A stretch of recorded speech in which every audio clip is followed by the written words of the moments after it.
الحمد للہ وکفا وسلام علی عبادہ الذین اصطفیٰ اما بعد۔ لباس کے آداب، پارٹ نمبر 9۔ نیا کپڑا پہنے تو یہ دعا پڑھنا: اللہم لک الحمد انت کسوتنیہ اسألک من خیرہ وخیر ما صنع لہ واعوذ بک من شرہ وشر ما صنع لہ۔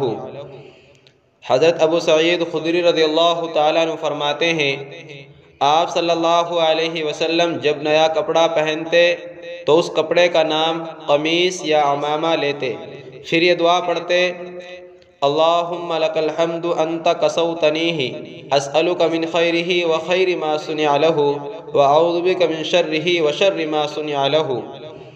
اے اللہ، تیرے ہی لیے حمد ہے کہ تو نے مجھے یہ کپڑا پہنایا، میں تجھ سے اس کی اور جس غرض سے بنایا گیا ہے اس کی خیر طلب کرتا ہوں،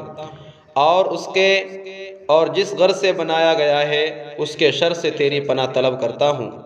ابو داؤد شریف، کتاب اللباس۔